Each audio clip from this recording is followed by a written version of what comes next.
to the Rogues Galleria, where the wicked live forever. Every crime, every killer's tale, locked in time we unveil. Yeah, the darkness tells ya you can't run from your past. In the Rogues Galleria, we make the legends last. Hey everybody. Welcome back to Rogues Crime Galleria. Once more, I'm your host, Todd H., coming to you from an undisclosed location in the Sunshine State. And I have to say, it is a lot cooler here in the studio, so I spend a lot of time there. Yeah, some people might wonder, why do I spend all my time in a padded room? I think you probably all know. Anyway, tonight, we're going to get into Albert Fish, the Brooklyn vampire, and the inspiration for the boogeyman. Yep, that's where that term came from. Anyway, please hit those like and subscribe buttons so you never ever miss a show. You might hit the notification bell too. We have shows on every Monday and Thursday at 9 p.m. Eastern Standard Time, so don't ever miss a show.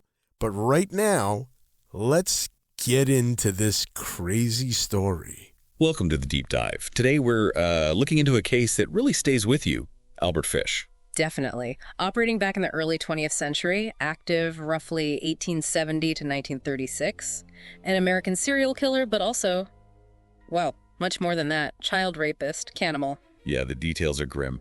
He picked up some truly chilling nicknames too, didn't he? The Gray Man, the Boogeyman. Werewolf of Wisteria, Brooklyn vampire, moon maniac. It paints a picture, you know. It certainly does. So for this deep dive, we've pulled from biographies, crime museum info, old news articles, even a documentary transcript. We're trying to piece together the key parts, his crimes, how he was caught, the factors around him, what made this happen. Exactly. Our aim is to understand the important aspects, maybe pull out some surprising or memorable details, but without, getting completely lost in the horror. We want to understand the why, if possible. It's a dark chapter, no doubt. We want to try and figure out what factors might turn someone into that. Okay, let's start at the beginning. His early life. He was born Hamilton Howard Fish, May 19th, 1870, in D.C., but later changed his name to Albert. Right. And a big part of his childhood was spent in an orphanage, St. John's Orphanage, I think. And the sources mention he was beaten there, frequently. Yes, and this is a really crucial, disturbing point. These beatings reportedly became a source of arousal for him. Wow. So that early link between pain and pleasure, potentially setting a foundation for sadomasochism later on. It seems that way. It's a tragic example of how early trauma can really warp development. What else do we know about that early period? His family? Well, there's a pretty significant family history of mental health problems. His mother apparently had visual hallucinations. Really? Yeah, and an uncle with something described as mania. A brother was institutionalized in an asylum. And a sister had mental afflictions, though it's not specified what. So a potential genetic component interacting with the trauma. It certainly looks like a possibility. And on top of that, he never got any formal schooling. Trauma, potential predisposition to mental illness, no education. It's like a perfect storm, isn't it? It really seems that way. A recipe for serious problems down the line. And the sources mention specific paraphilic interests starting quite young. Around 12. Yes, through relationship, it seems, with the telegraph boy. Urolania and coprophagia were mentioned. Just to clarify, that's arousal linked to urine and feces. Yeah. Very specific and deeply disturbing interest for a child to develop. Extremely. And it didn't stop there. He apparently started going to public baths specifically to watch boys undress and writing lewd letters. So the voyeurism starts early, too. Seems like it. Then, in his early 20s, he moves to New York City. Okay. And starts working as a male prostitute. But then he begins actively raping young boys, at first maybe luring them, but then it escalated to torture. Torture? How? The sources mention things like paddles with nails driven through them. Yeah, that pattern, luring, torture, the sexual component, it establishes that sadistic element quite early on? Definitely. And what's kind of baffling is that he gets married in 1898 to Anna Mary Hoffman. They even had 6 children together. But he didn't stop molesting other children? No. The behavior continued. He even got arrested for grand larceny in 1903, ended up in Sing Sing prison. Did that slow him down at all? Apparently not. Sources say he had sex with other inmates while he was there. Incredible. So prison wasn't a deterrent, just a different environment. Pretty much. And then there's this other bizarre turn. His obsession with mutilation seems to have started, or at least intensified, after seeing something in a wax museum. A wax museum. What did he see? A depiction of a penis being bisected. And that triggered something. It seems so, because after that, he apparently started self-mutilating. Things like sticking needles into his own groin area. Needles. Jesus. And using that nail-studded paddle on himself, flogging himself with it. That's profoundly disturbed. What does that self-harm tell us? It really points to the depth of his psychological issues, this intense internal conflict, maybe, and that deep-seated connection between pain, suffering, and sexual gratification for him. Masochism alongside the sadist. A complex, horrifying mix. Very, stemming perhaps from those early beatings in the orphanage, associating pain with that arousal. And didn't the sources mention a specific, really awful incident around 1910 with a young man named Thomas Kedden? Ah, yes. Kedden was intellectually disabled. The encounter involved, well, torture and mutilation. Fish actually cut off part of Kedden's penis. Oh my God. Fish himself apparently recalled Kedden screaming, the look he gave him. He thought about killing him then, but worried it would draw too much attention. So instead, he just left him. Bizarrely, yes. He put peroxide on the wound, left $10, and left. Unbelievable. And around this time, his personal life was also falling apart. Right. By 1917, his wife Anna had left him, couldn't handle his severe mental illness anymore, apparently, which left Fish to care for their 6 kids. And he started hearing voices then, too. Yes. Auditory hallucinations began around that time. How did those voices, you think, play into the violence escalating? That idea of being commanded? It's hard to say definitively, but it adds another layer of psychosis to an already deeply disturbed profile. You have this history of sadism, masochism, self-harm, and now hallucinations possibly telling him to do these things. So by the late 1910s, early 1920s, he's a ticking time bomb, essentially. Pretty much.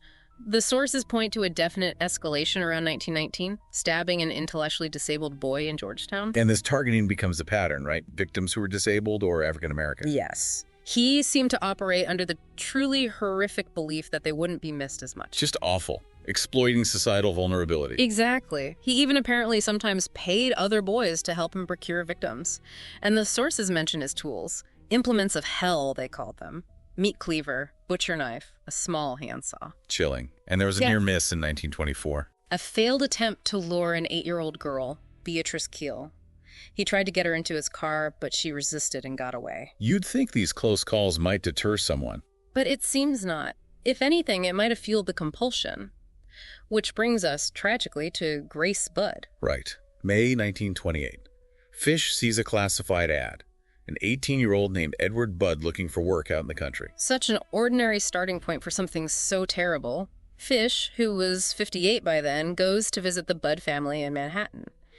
He uses an alias, Frank Howard, pretends to be a farmer. And his initial plan was to target Edward. That's what he later confessed, yes. He promised Edward and a friend jobs, set up a meeting time, but then didn't show. Sent a telegram instead, apologizing, setting a new date. And on that second visit, that's when he met Edward's younger sister, 10-year-old Gracie, and his focus just shifted instantly. He made up a story about a party. Yeah, claimed he had to go to his niece's birthday party up in the country. Yeah. And somehow he persuaded Grace's parents, Delia and Albert Sr., to let Grace go with him, just for the evening.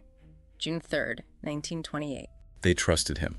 This older man who seemed kind. Heartbreaking. Absolutely. He took her out to Irvington, New York, to this abandoned house he'd apparently found earlier called Wisteria Cottage. And there. He strangled her. Strangled Grace Budd to death. But it didn't end there, did it? No. That was just the beginning of the horror. He decapitated her, dismembered her body. And the cannibalism. According to his own later confession, yes. He took the parts back to his room, cooked them, and consumed most of her remains over the next several days. 9 days, he said. It's almost impossible to comprehend that level of depravity. It really is. And for years, the case went cold. There was a brief arrest in 1930, a neighbor, Charles Pope, the building superintendent. Right, based on his estranged wife's claims. Yes, but he was eventually acquitted after spending months in jail. The real break didn't come until much later, November 1934. The letter. The letter, sent anonymously by Fish, directly to the Budd family. Detailing everything, in graphic detail. Everything. How he lured Grace away, how she was picking wildflowers, how he took his clothes off first so they wouldn't get bloody, hiding, grabbing her, choking her. And the dismemberment and eating. Yes. He wrote, cut her in small pieces so I could take my meat to my rooms, cook, and eat it.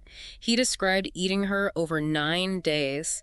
He even included this unbelievably callous and disgusting line about how sweet and tender her little ass was roasted in the oven. I can't even imagine receiving a letter like that, the sheer cruelty of sending it. Beyond cruel, pure sadism.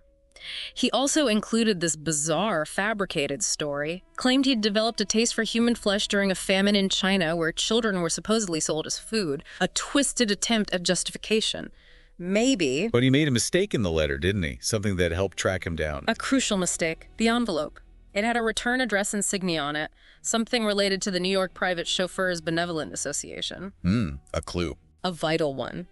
The police, specifically Detective William King, who'd been working the case tirelessly, managed to trace that envelope back through the association's stationery. And found Fish. Found him living in a rooming house. King apprehended him there on December 13th, 1934. Did Fish resist? Deny it. Not according to the reports. When King confronted him about Grace Budd, Fish apparently didn't deny it. He just said something like, yes, that's a long time ago. Just admitted it. Seemed to. And once he was in custody, it was like the floodgates opened. He started confessing to other murders. Other ones, like who? Francis McDonnell, a boy who disappeared back in July 1924. His body was found later hanged, beaten, sexually assaulted, choked. Fish confessed to that. Okay. And also Billy Gaffney, a 4-year-old boy who vanished in February 1927. A witness at the time just said, the bogeyman took him. Oh, God, 4 years old. Did Fish give details about that one? He did, to his own attorney. Horrific details. Taking Billy to a place called the Riker Avenue Dumps, torturing him with cat o' nine tails, mutilating him, drinking his blood. Drinking his blood. Yes. Then dismembering the body, and, again, consuming the remains. Over 4 days, he said. The pattern is just relentless horror. Yeah. Any others he was linked to? He was suspected in the 1932 murder of Mary O'Connor, a 15-year-old. And then there was his own claim. Really high number. Yeah. He claimed he'd molested over 400 children throughout his life. And killed several, maybe up to 100, though that number fluctuated. 400 molested children. Is that considered credible, given everything else? It's incredibly difficult to verify. Pathological liars often exaggerate, but given the confirmed cases and the sheer length of his active period, it's hard to dismiss entirely. It certainly speaks to the scale of his predatory behavior, even if the exact number is uncertain. It shows this profound pathology, maybe an inability to even distinguish fantasy from reality for him. So the trial, it focused just on Grace Budd's murder, right? Started March 1935. Correct. In White Plains, New York, the main strategy for the defense was insanity. They argued he heard voices, commands from God telling him to kill and sacrifice children. And they brought in psychiatrists. Yes, who testified about this extraordinary range of paraphilias. We mentioned some earlier, but the list was extensive. Sadism, masochism, flagellation, exhibitionism, voyeurism, piquerism. Piquerism. What's that? A sexual interest in penetrating the skin. Stabbing or cutting, which fits. Cannibalism, coprophagia, urophilia, hematolania, that's arousal from blood pedophilia, necrophilia, even infibulation, which involves mutilating genitals. One defense lawyer basically called him a unique psychiatric phenomenon. It sounds like it. But the prosecution argued he was sane, despite all that. Legally sane, yes. They argued he understood the difference between right and wrong. He planned his crimes, took steps to avoid detection, like undressing first. They pointed to his good memory, his orientation. They called him a psychopathic personality without a psychosis. So a psychopath, not legally insane. It's a fine line, legally speaking, isn't it? It often is, especially back then. They really emphasize his ability to plan and conceal. And his stepdaughter testified. Yes, adding another disturbing layer. She spoke about these games he forced the children to play, hinting at the abuse happening within the family home as well. So what was the verdict? After a 10-day trial, the jury found him sane. And guilty. Which meant the death sentence. Yes, sentenced to death. He was executed in the electric chair back at Sing Sing Prison on January 16th, 1936. And his last words were, strange. Reportedly, yes. I don't even know why I'm here. Which is chillingly ambiguous, isn't it? Denial, confusion, a final act. Hard to say. So, wrapping this up, what are the key things to take away from this deep dive into Albert Fish? Well, first, just the sheer depth of his disturbance. He was profoundly psychologically damaged, likely from a combination of early trauma and potential predisposition. His crimes were horrific, shocking the nation then, and still unsettling today. Yeah, the case really highlights the complexities of criminal psychology, doesn't it? Yeah. And the devastating, lasting impact this kind of violence has on the victims, their families, everyone involved. Absolutely, and those details, especially the cannibalism in that letter he sent to the Buds, they remain incredibly chilling. A stark reminder of the potential for extreme darkness in human behavior. It really makes you think, too, about how society understood mental illness back then and how forensic investigation has evolved since. Definitely. What questions does a case like Fish's raise for people today? About the nature of evil, maybe, the capacity of the human mind for such atrocities. Even though it happened decades ago, it still provokes unease, makes you want to understand those shadows better. A truly disturbing case, and one that certainly leaves you thinking. Thanks for exploring it with us. Well, okay. Albert Fish. That's got to be truly one of the most gruesome stories we've had on here. But there's more. I'm your host, Todd H., and I'm back with you for the end here. Thanks for sticking around. And I want to give extra special thanks, as usual, to Eli Stone and Nora Steele, who do a great job every time. Don't forget to hit those like and subscribe buttons, and of course the notification bell, so you don't miss any shows. That's all we got tonight. So we'll see you next time on Rogues Crime Galleria. Step inside. Don't look back. Every shadow's got a name.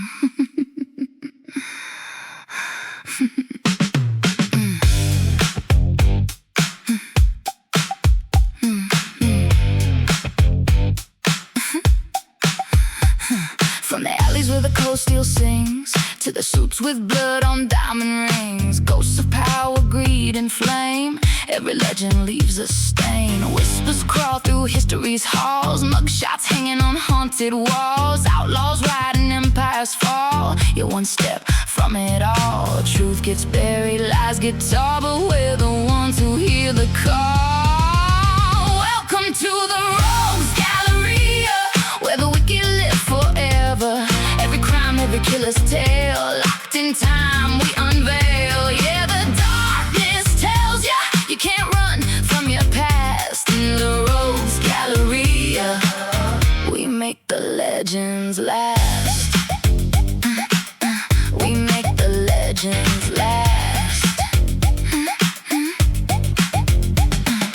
Ponzi kings with a silver grin, my boss deals in a world of sin. Six gun smoke in a desert sky, another outlaw lives a lie. Cold case files and a killer's code, buried truths on a broken road. Every story that chills your spine, we bring it back to life. No escape when the truth gets loud, faces staring from the crowd. Welcome to the Rogues Galleria, where the wicked live forever.